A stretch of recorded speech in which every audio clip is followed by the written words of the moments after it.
굿모닝 좋은 아침입니다. 말은 하지 마시고 우리 사랑으로 마음속으로만 굿모닝 좋은 아침입니다. 할렐루야.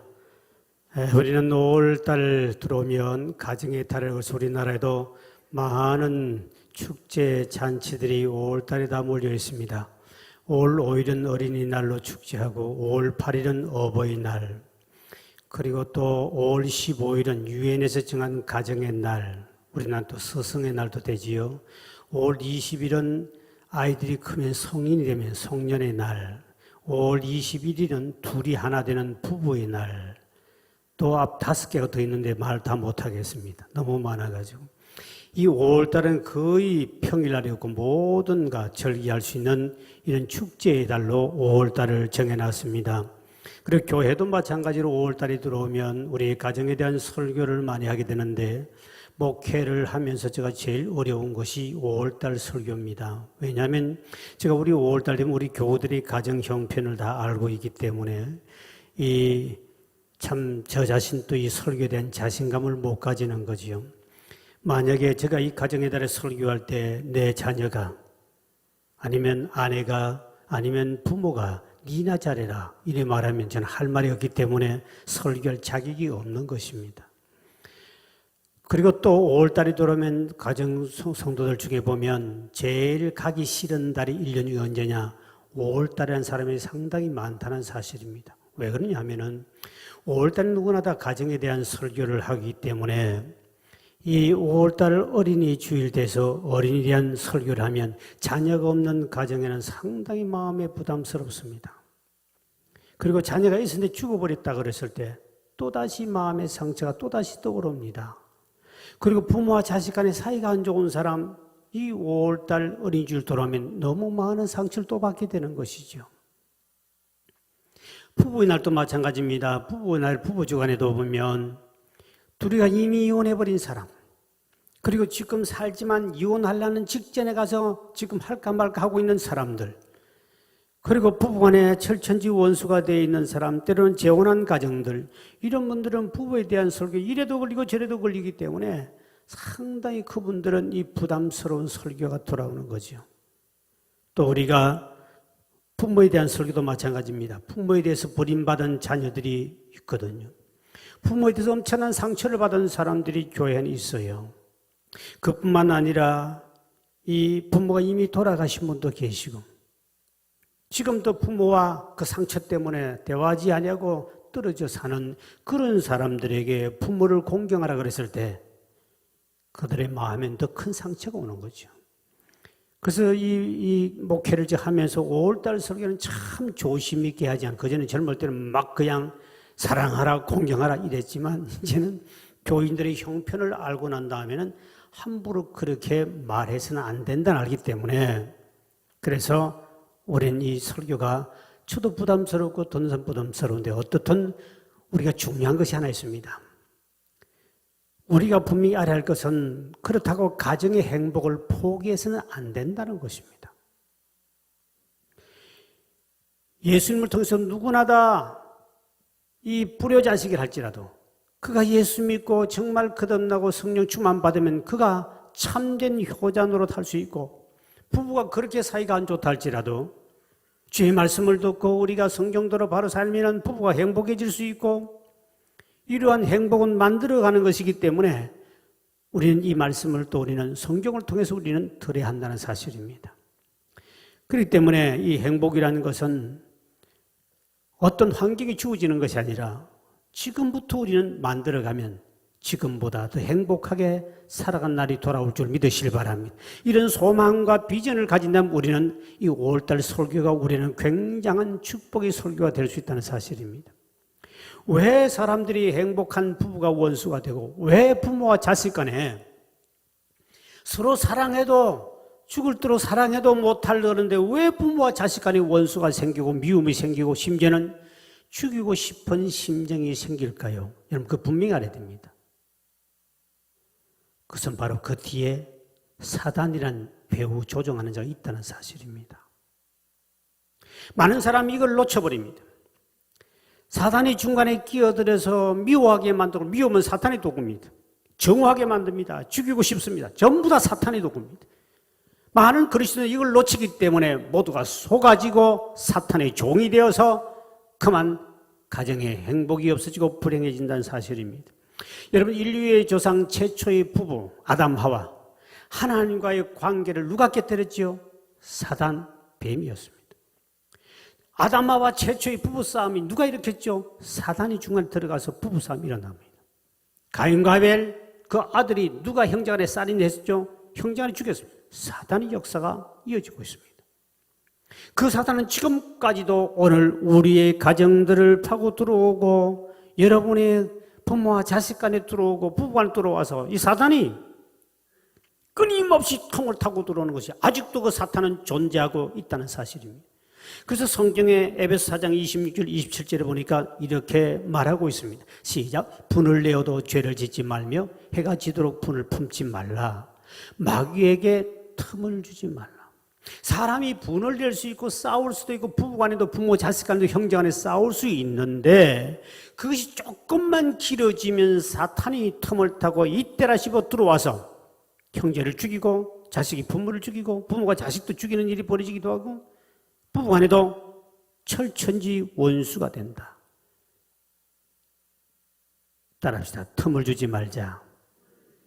이 굉장히 중요한 말씀입니다. 틈 주면 어느 가정도 다 무너집니다.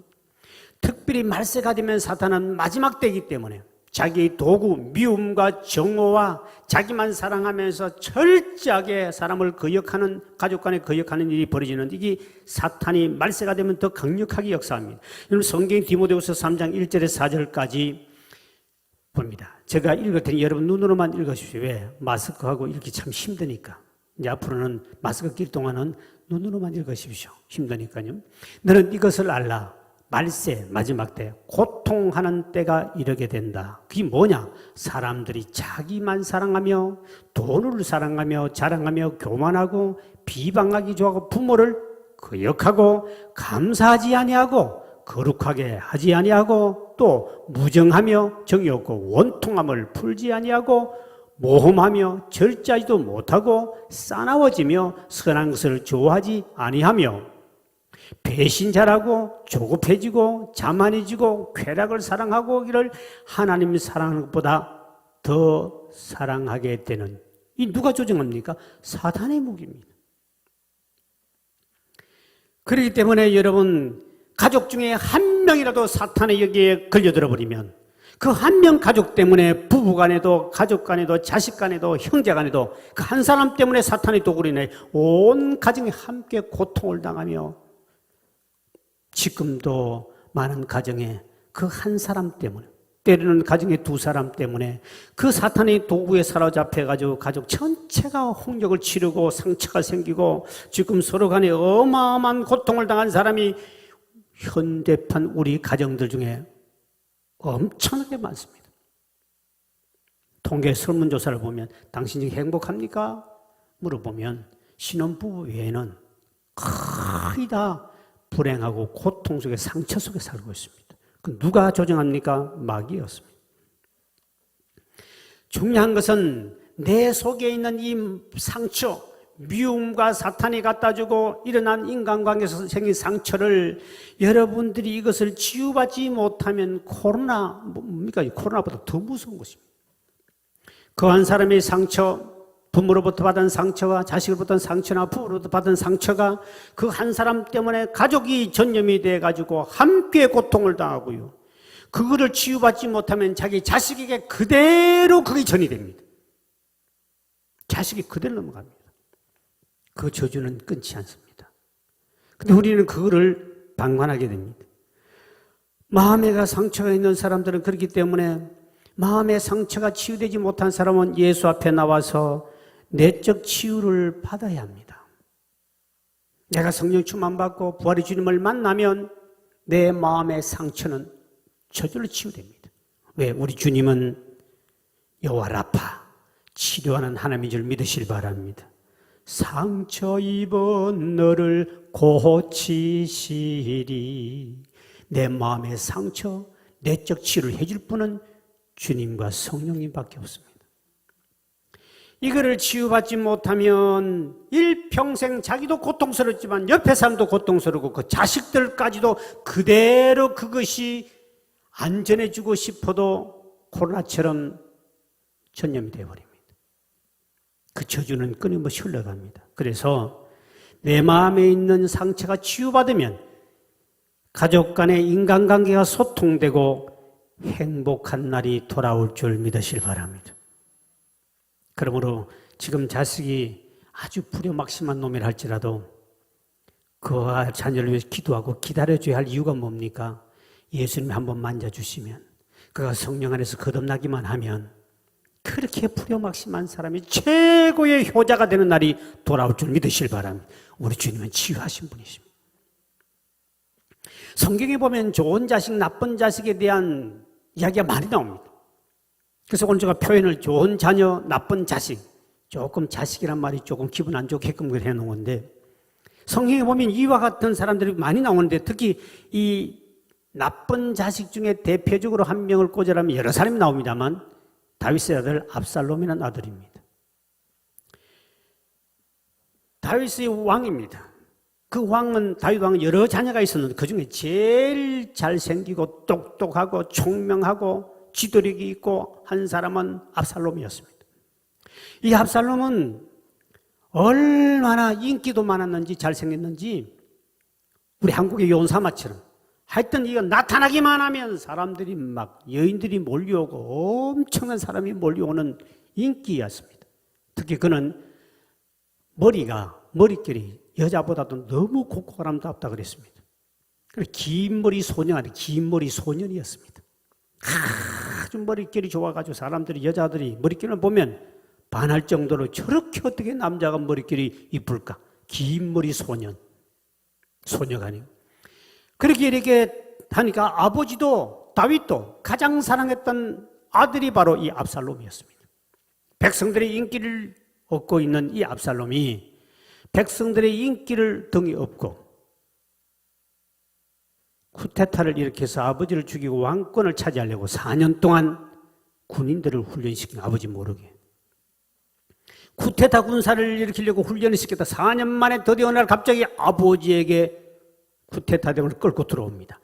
아버지가 너무나 깜짝 놀라 충격을 받아 신발도 신지 않고 그 길로 멀리 도망을 가버립니다. 드디어 왕궁을 차지하고 왕권을 쥐었습니다. 근데 보니 백성들이 아직도 보니까 마음이 자기 아버지 다윗에게 가 있는 걸 알고 저 아버지를 죽여야만이 온전히 내가 이 모든 권력을 차지할 줄 알고 자기 쿠데타 대원을 데리고 아버지가 숨어있다는 마지막 그 코너까지 죽이려고 군사를 끌고 가게 됩니다. 그때 다윗도 자기 밑에 있는 신하들이 다 죽을 수밖에 없으니까 군사를 정비해서 아들을 군대와 함께 치열한 전쟁이 일어나죠. 그때 아들이 피하게 되고 아들은 노새를 타고 도망을 가게 됩니다. 다윗의 군사가 뒤를 죽여가는데 막 도망가는데 그렇게 자랑하고 그렇게 뽐냈던 그 긴 머리가 그만 상수리 나무에 바람이 일려가 휙 감겨가지고는 노새는 빠져나가 버리고 대롱대롱 매달려 버렸습니다. 머리를 뽑아버릴 수도 없고 걸렸습니다. 그때 다윗의 신하가 보고 창을 집어 던져서 그 자리 죽여서 파묻어 버립니다. 이 소식을 다윗의 아들이 죽었다는 소식을 듣습니다.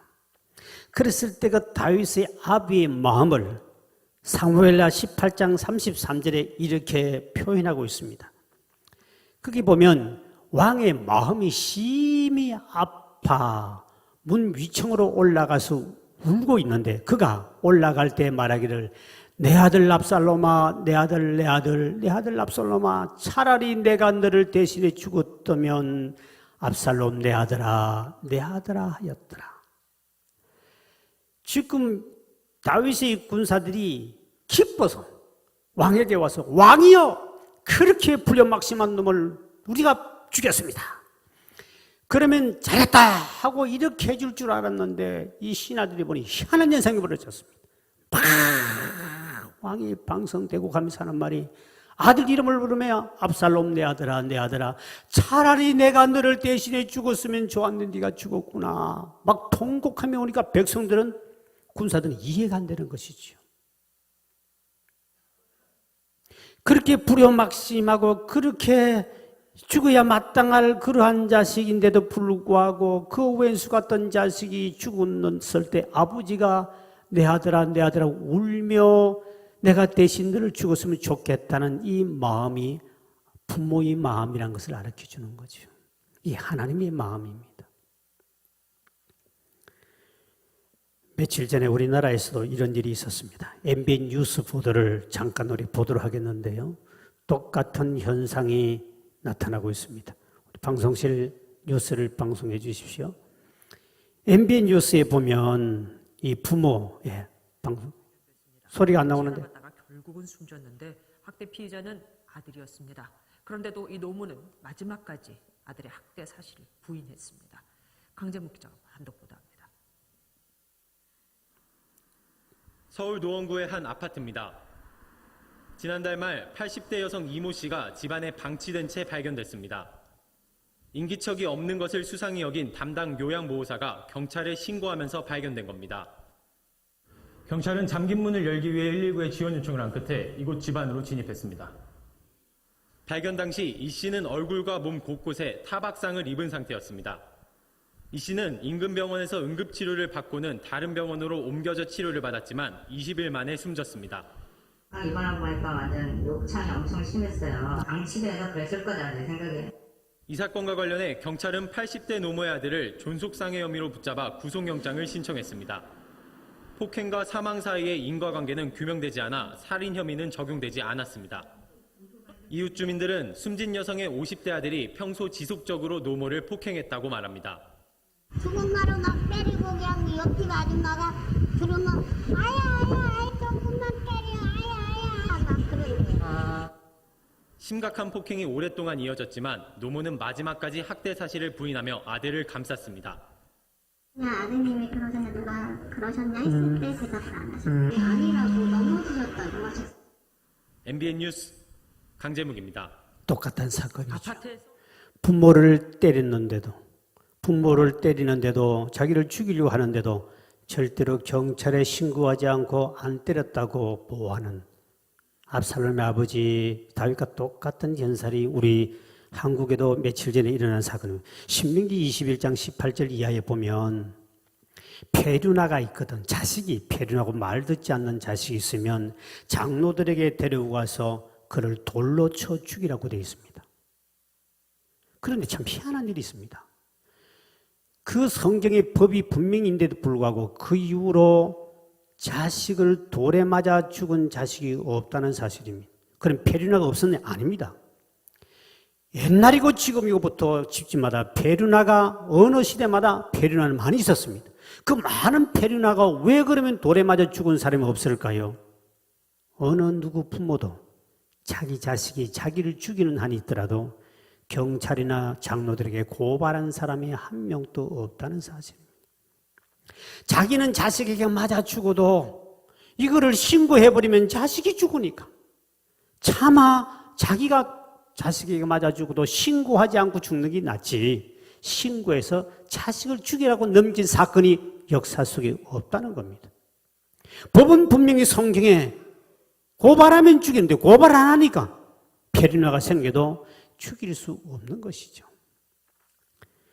작가 조영경 씨 작품 중에 효도별곡이라는 꽁트에 보면 서울에서 만두집을 경영하는 분이 손님 중에 수요일날 오후 3시가 되면 꼭 할아버지, 할머니가 만납니다.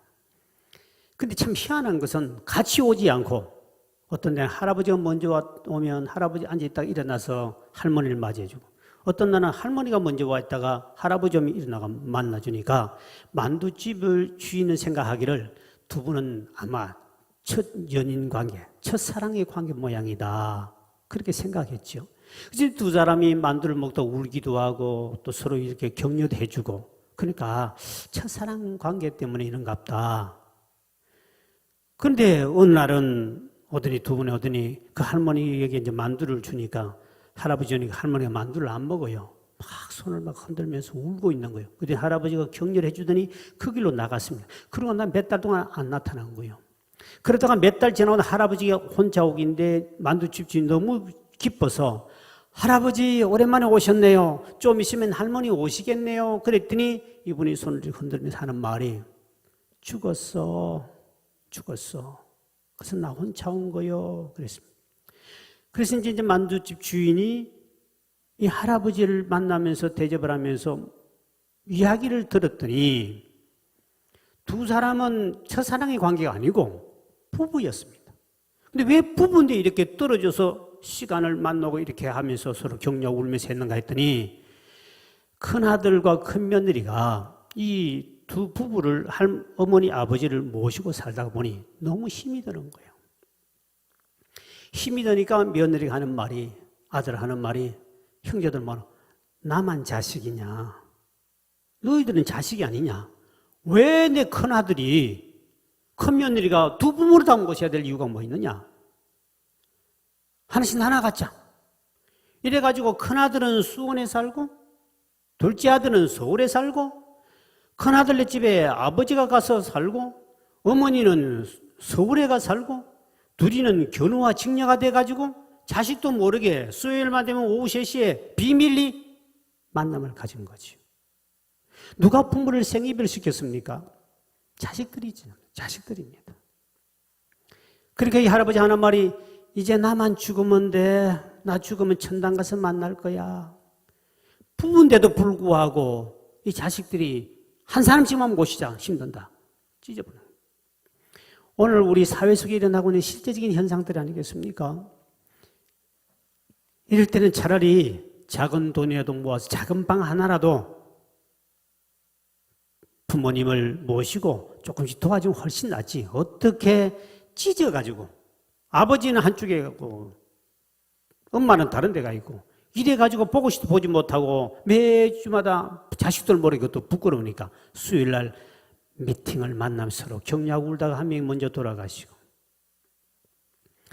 오늘 우리 현실 사회를 보면서 양로원 또 제도가 참 잘 되어 있습니다. 요즘에 요양원이 참 잘 되어 있는데 이런 요양원에 보내도 불효가 아닙니다. 요양원이 훨씬 가정보다 훨씬 시설이 잘 되어 있고 친구도 많고 그곳에 가면 뭐 의사도 있고 다 있으니까 자녀들이 마음껏 직장을 생활할 수 있어요. 근데 보내서 불효가 아닙니다. 자주 찾아가 뵙고 할 수 있습니다. 돈이 안 되는 사람 좀 싼 데라도 가야 되고 그렇지 않으면 조금 방이라 두 애가 살고 있으면 조그만 방 하나 얻어서 두 분이 마지막 살 동안에 혼자 되기 전까지는 계속 이렇게 도와주고 살면 되는데 지금 자녀들이 이렇게 부모를 생이별에서 찢어 발려놨다가 결국 이런 일들이 일어나고 있는 현실. 오늘 저와 여러분은 성경에 이러한 나쁜 자식들이 있습니다. 그렇지만 우리는 믿는 사람은 기다릴 수밖에 없는 것은 그들이 예수 믿고 변화되면 다 효자가 될 수 있다는 사실이기 때문에 여러분이 기도하고 기다려야 된다는 사실입니다. 그러면 이 좋은 자녀는 어떤 사람인가 오늘 본문에 보면 첫째, 너를 낳아준 부모를 너를 낳아준 것만 대한 그에 대해서 부모에 대해서 청종하라. 오늘 본문에 23장 22절의 말씀이죠. 22 시작. 너를 낳은 아비에게 청종하고 내 늙은 어미를 경외히 여기지 말라. 이게 보니까 너를 낳아준 부모에게 먼저 청종하라. 이 말이 중요합니다. 내게 생명 주신 그거 하나만으로도 네가 감사하고 청종하라는 말입니다. 이 땅에 태어난 사람 중에 어느 누구도 부모 없이 태어난 사람은 한 명도 없습니다. 부모가 일찍 죽을 수는 있지만은 누구나 다 부모 있어서 태어났습니다. 그럼 우리는 대개가 어떻게 생각하냐니까 부모가 존경받을 만한 짓을 안 하는데 인격적으로 뭔가가 좀 이렇게 훌륭해서 그리고 좀 그분이 뭐 어떤 공경할 만한 무언가 있어야만이 공경하려고 하는데 그것이 성경의 가르침이 아닙니다. 너를 이거는 지금 믿는 사람들이 하는 겁니다. 너를 낳아줬기 너에게 생명을 너 부모를 통해 주는데 네가 지금 현재 이만큼 예수 믿고 복을 받고 사는 것은 너 부모에게 하나님이 생명의 씨를 주어가지고 이렇게 낳게 해가지고 네가 태어났기 때문에 이만큼이라도 내가 고생했는데 내가 왜 좋은 대학 안 보내줬습니까? 나에게 왜 가난하게 태어나게 했습니까? 나에게 왜 이렇게 못생기게 태어났습니까? 이거를 따지라는 걸 아니고 너에게 생명을 주신 그 부모 그 자체만 해도 바로 놓고 죽은 사람도 얼마나 많습니까? 자식을 놓고 바로 죽은 사람도 많습니다.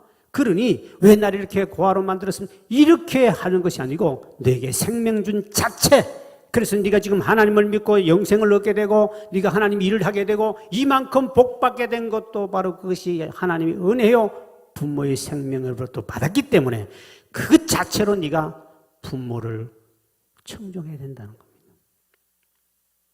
우리는 좋은 대학을 보내주고 왜 내게 먹을 거 제대로 안 줬습니까? 왜 내게 환경을 이렇게 만들어? 왜 나에게 이렇게 몸도 안 좋게끔 이렇게 키웠습니까?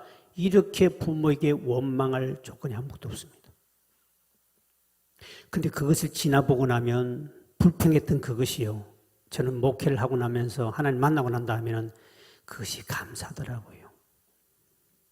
가난하게 태어난 것이 저는 엄청난 감사였습니다. 그때는 힘들고 부모가 원망스럽지만 이제 은혜를 받고 보니 가난했기 때문에 제가 개척정신이 있고 가난했기 때문에 가난을 두려워하지 않았고 가난했기 때문에 더 열심히 직장이고 교회 일이고 해야 되겠다는 것이 생겼고 못 배웠기 때문에 제가 용정리에 와 있는 거고 잘 배우시면 여러분 볼 일도 없습니다. 저도 안 보죠. 왜 뭘로 용정리까지 옵니까? 못 배우기 때문에 못 배우고 가난하고 부모가 무식한 부모 밑에 태어난 것이 뒤에 보니까 하나님을 믿고 난 이게 수지 맞은 일이요. 시골에서 태어났기 때문에 제가 시골에서 목회해서 이렇게 하나님 은혜 가운데 성공하지 않았습니까? 도시에서 태어난 내 친구들이 와가지고 다 도망가 버렸습니다. 시골에서 옛날에는 왜 나를 시골에 태어났을까?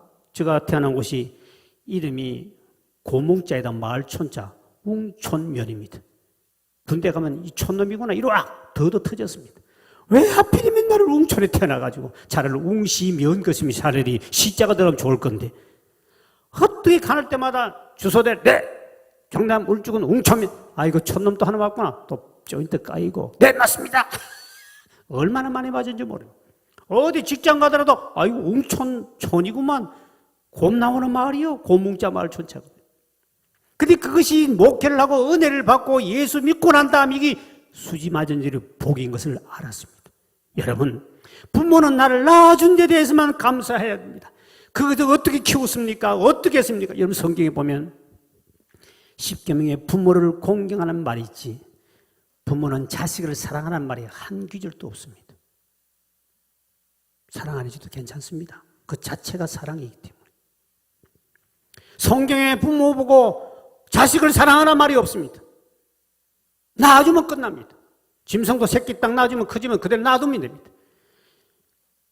그동안에 뱃속에서 이렇게 고통 속에서 힘들게 그렇게 낳아준 것 자체만 해도 나를 사랑하시기 때문에 더 이상 성경에는 부모를 공경하란 말이 있지 부모가 자식을 사랑하는 말이 없다는 사실을 알아야 됩니다.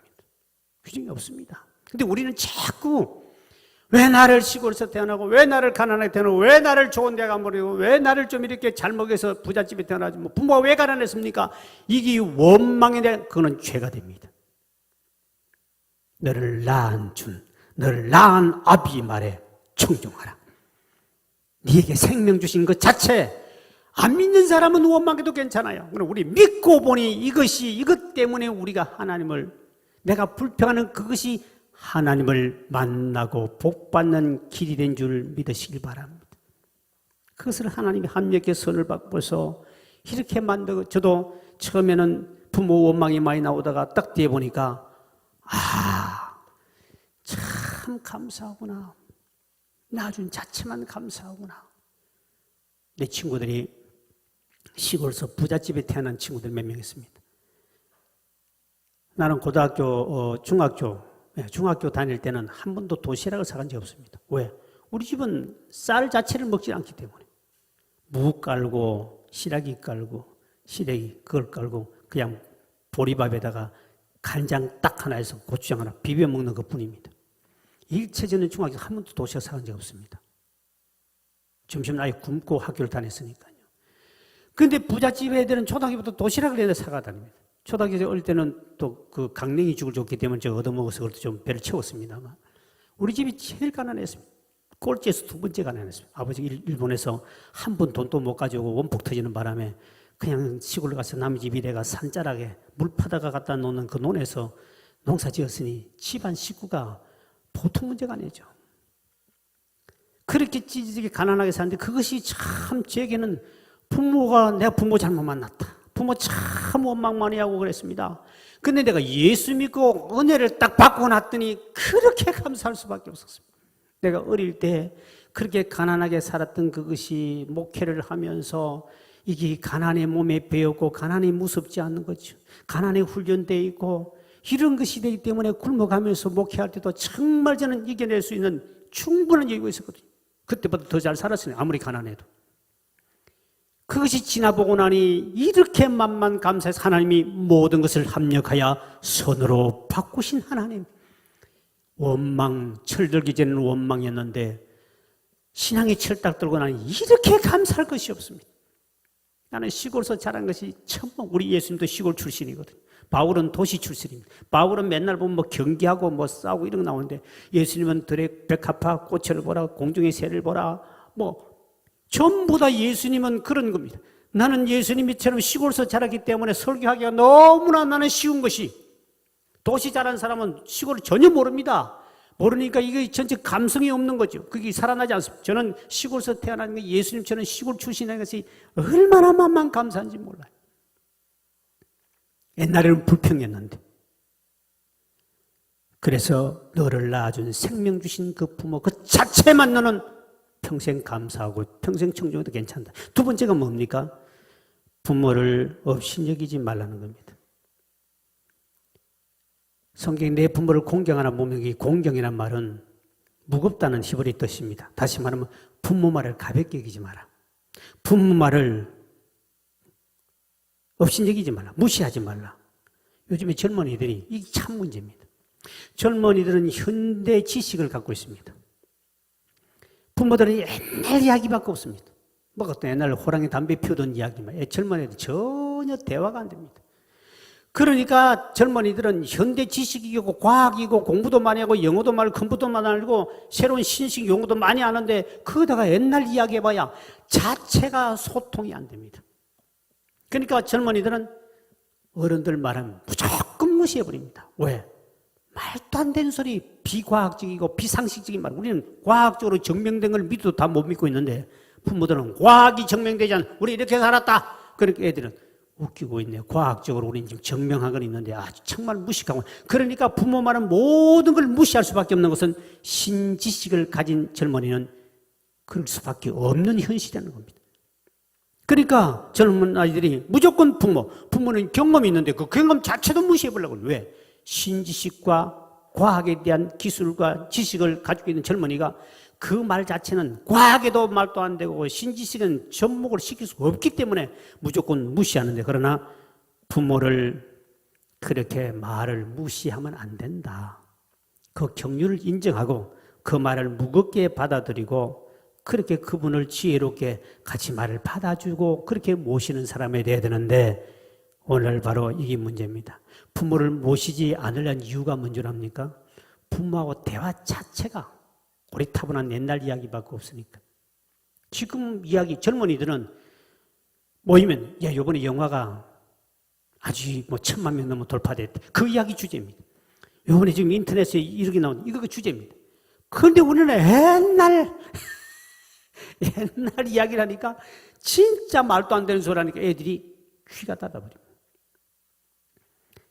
그래서 우리는 이런 지식, 이게 안 되니까 이 자식들이 부모를 모셔보면 말도 안 되는 소리 맨날 하니까 듣기 싫으니까 안 모시려고. 그래서 이 서울대 사회복지연구소에서 금년도 5월달에 발표한 건데 작년도 연말까지 이 보고서입니다. 자식이 부모를 모셔한다는 것은 옛말이 되었다. 그러면서 하는 말이 절대 반대, 부모를 모시지 않겠다는 사람이 41%였습니다. 그 이유 중 하나가 부모하고는 소통이 안 된다. 그 말 자체가 듣기 싫고 소통이 안 되고 너무 무식하다. 애들 공부 잘 시켜놨더니요, 부모 무식하다 소리밖에 못 들어요. 41%가 절대 반대입니다. 부모를 모시겠다는 사람은 그래도 돈이라도 좀 있고 모셔야 나올 것 같으니까 그 모시겠다는 사람이 조금 나왔고 나머지는 중간파들이었습니다. 그래서 결론이 바로 자식이 부모를 모셔야 한다는 것은 옛말이 되었다. 지금은 사회는 늙은 부모 편드는 자식이 거의 없어졌습니다. 그래서 어떤 분은 나이 든 부모를 가리켜서 달팽이 인생이라 그랬습니다. 여러분 달팽이에 보면 엉금엉금 기어 나오다가 뭐가 조용하면 속 달팽이 속에 얼굴 내밀었다가 뭐가 나타나면 속 집어 이어버립니다. 나이가 들고 나면 이제는 옛날에는 자식이 부모를 이렇게 해주면 지금은 부모가 자식의 눈치를 봐야 됩니다. 자식이 눈치를 보고 안방에 쏙 들어갔다가 어떤 속 내밀고 나왔다가 그 가서 또 부엌에서 좀 먹다가 또 자식은 딱 숨어서 들어가야 되고 어떤 사람은 자식들이 먹는 게 먹고 싶어서 달라 말은 못하고 자식이 없을 때 살짝 가서 고 있는 거 먹다 남으면 좀 먹으려고 딱 하나 치고 먹는데 자식이 문 열고 들어오는 소리가 들었습니다. 껍질을 먹다가 목에 걸려서 거기를 죽었습니다. 아들이가 막 휘파나 안 됩니다. 목이 급하게 막 삼켜버려야 되니까 안 먹은 척 하려고 하다가 이게 지금 달팽이 신세가 된 우리 부모 세대 알아야 됩니다. 그러니 이런 시대에 사는 것이 젊은 자녀들이 주는 말씀이 바로 부모를 없인 여기지 말라. 구석기 시대의 말을 해도 그 말을 이해해 주면서 들어주는 자가 좋은 자녀라는 거죠. 왜? 그 시대는 저렇게 살았구나 하고 들어주고 무겁게 받아주라는 겁니다. 두 번째는 오늘 25절에 보니까 좋은 자녀는 부모의 마음을 헤아려 기쁘게 되는 거다. 자, 25절 말씀이죠. 시작. 내 부모를 즐겁게 하며 너를 낳은 어미를 기쁘게 하라. 이게 히브리어 어머니는 엠이라 그러는데 어머니 자기를 엠이라 그러는 말이죠. 같은 말입니다. 우리나라 비슷하죠. 히브리 아버지를 아버라 그러는데 우리나라 아빠, 아버 그게 같은 말입니다. 같이 쓰는데 요즘 부모를 기쁘게 해주는 것, 즐겁게 해주는 가장 큰 효도라 그럽니다. 요즘에 통계를 보면 부모가 좋아하는 것이 뭘까? 이쁜 옷 사주는 걸까? 아니면 맛있는 음식을 사드리는 걸까? 제일 좋아하는 거 뭐니 해도 돈이 최고야. 현찰이 최고랍니다. 주고받는 현찰 속에 웃음꽃이 피어난다. 부모가 제일 좋아하는 것은 돈이랍니다. 옷도 아니고 맛있는 음식도 아니고 돈. 오늘 우리 부모가 살아계신 분이 계신다면 부모 물어보지 않아도 뭐가 제일이라고요? 돈입니다. 돈 주면 제일 좋아합니다. 돈이 없는 분은 오늘 본문에 부모를 기쁘게 해주는 방법은 뭡니까? 23절, 24절 이렇게 말씀합니다. 시작. 진리를 사되 팔지는 말며 지혜와 홍기와 명철도 그리할지니라. 의인의 아비는 크게 즐거울 것이요 지혜로운 자식을 낳은 자는 그런 말미암아 즐거울 것이라. 진리 안에 바로 살아서 지혜롭게 살아서 사람들로부터 칭찬과 존경받는 자녀를 볼 때 부모는 기쁨이 될 줄 믿으시길 바랍니다. 돈이 없는 사람은 사람들에게 착하다, 진리 안에 산다, 진리 안에 살더라, 아들, 딸들이 주변 사람으로부터 칭찬과 존경받는 그 부모가 볼 때 그만큼 기쁜 게 없다는 거죠. 돈이 없는 사람은 이것도 하고 이게 안 된 사람은 돈이라도 갖다 주고 부모를 즐겁게 하는 자가 좋은 자녀다.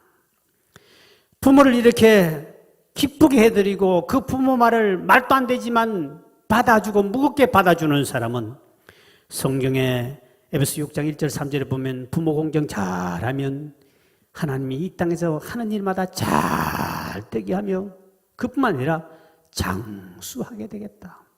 최고의 복을 주겠다 그랬습니다.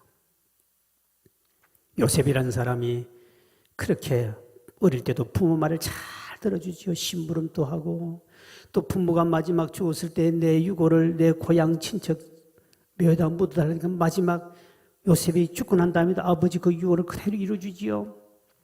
그래서 요셉은 뒤에서 엄청난 복 받아가지고 자기 민족과 자기 가족을 살린 축복의 주인공 애굽의 총리가 되지 않습니까? 우리 이걸 본다면 부모 공경 잘하면 성경에 복 받은 사람 엄청나게 많이 나옵니다.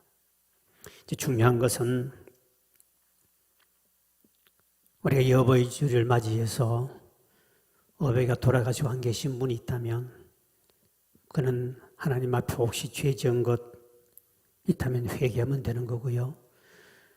중요한 것은 앞으로 우리 가정들이 복을 받아야 되기 때문에 나를 낳아준 생명 주신 부모를 공경하지 않고 공격한 적은 없는가? 불평한 그것이 네가 예수 믿게 되고 네가 복 받는 길인데도 불구하고 그거 하나님께 회개해야 되는 것이죠. 그리고 여러분이 핸드폰에 스마트폰에 결혼하신 분들 자녀 사진이 몇 장들이 있습니까? 그러면 여러분이 핸드폰 속에 스마트폰에 부모 사진 있는 사람 몇 명 있습니까? 부모 공경한다는 다 가짜들이죠. 지 자식은 사진을 다 있어도 지 부모 사진을 없는 그 사람은 가짜들입니다. 불효자식들이죠. 자기를 낳아준 공경하라고 하는데도 불구하고 그렇게 인생을 살지 않습니까? 자식이 무엇을 좋아하는지 모르는 사람이 있습니까? 그런데 부모가 무엇을 좋아하는지 아는 사람 몇 명 됩니까? 자식은 사랑한다는 말을 여러분 최근에 몇 번 했습니까? 근데 부모를 사랑한다는 말을 언제 했습니까? 다 불효자식들입니다.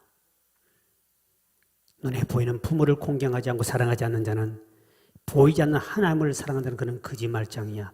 하나님은 결코 너를 효자라고 인정해 주지 않겠다는 것이죠. 우리는 다 돌아보면 불효자식들이에요. 저도 이것만큼 설교는 참 부담스러운 겁니다. 저도 부모에게 잘하고 싶어서만 했지만 돌아보면 해준 것도 없고 드린 것도 없고 불효자식이었고 자식 사랑하는 만큼 부모의 10분의 1도 하지 못했던 것이 이게 불효자식 아닙니까? 지 자식을 위해서 맛있는 걸 좋은 걸 챙겨줄 줄 알며 부모가 좋아하는 걸 챙겨준 지 몇 번 있다는 겁니까? 그놓고 우리 하나님께 복 달라는 것은 잘못됐다. 성경에 신명기 27장 16절에 보니까 그 부모를 경홀히 여긴 자는 저주를 받을 것이라. 여러분이 하고 있는 이 잘 안 되는 사람,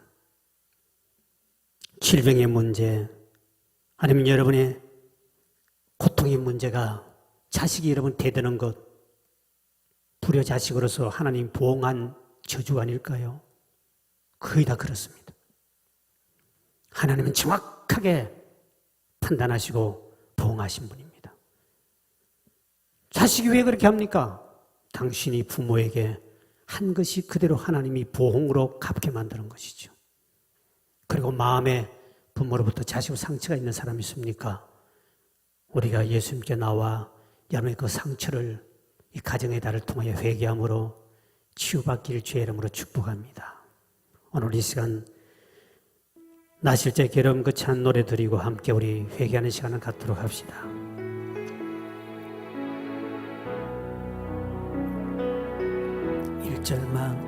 나실제 괴로움 다 잊으시고 길을 밤낮으로 애쓰는 마음 진 자리 마른 자리 가라니시며 손발이 다 닳도록 고생하시네. 하늘 아래 고무신 늘 딸이요 어머님의 희생은 가히 없. 나실제 다시 한 번 더. 나실제 괴로움 다 잊으시고 길을 제 반나스로에 쓰는 마음 진 자리 마른 자리 가라니 있으며 손발이 다닳도록 고생하시네. 하늘 아래 고모시 늘 딸이요 어머님의 희생은 가히 없어라. 함께 말씀을 생각 주님 앞에 회개하는 시간을 갖도록 하시겠습니다. 사랑의 많으신 아버지 하나님, 우리 부모는 나를 낳아준 그 생명 자체에 대해서 감사라 그러고 효다라 그랬지만 왜 나를 낳았습니까? 왜 나에게 아버지 이와 같은 환경을 주었냐고 부모를 원망했다면 아버지 하나님, 이 시간 주님 앞에 회개하기를 원합니다. 부모로부터 상처받은 사람 많습니다. 가족으로부터 상처받은 많은 사람도 이 시간 찾아와사오니 주여 저들의 상처를 치유해 주소서. 예수여 성령이여 저들의 마음을 어루만져 주셔서 그 상처를 치유받아야만이 내 자손들에게도 저주가 임하지 않을 것인데 그 상처를 아버지 치유받지 못하면 내 가족들도 함께 고통당하며 내 자녀에게도 그 저주가 임한다고 하신 아버지 하나님, 이제 우리의 마음에 있는 상처들, 남편과 아내를 통하여 부모를 통하여 자식을 통하여 받은 상처 주님 앞에 가져왔습니다. 주여 저들의 모든 상처를 치유해 주옵소서. 주여 저들의 모든 마음의 상처를 고쳐 주시옵소서. 이를 통하여 아버지 하나님 치유받고 남은 생에는 사랑하는 모든 가족들이 화평하며 평안하며 행복을 누리며 살기를 원합니다. 그리고 아버지 부모에게 대적하며 부모 말을 업신여기며 부모의 말을 가볍게 여겼던 우리의 모든 죄악들을 용서해 주시를 원합니다. 아버지는 내가 하고 있는 이 잘되지 않는 것은 바로 신명기 7장 16절의 말씀처럼 그 부모를 경멸히 여기는 자는 부모를 긍휼히 여기는 자는 저주를 받을 것이라 하신 아버지 하나님이여, 혹시 하나님의 저주와 보응이 내게 임하는지 아버지 이 시간은 죄를 통하여 회개하는 자에게 아버지 다시 한번 축복으로 바꿔주시고 보응의 저주가 물러가게 하시며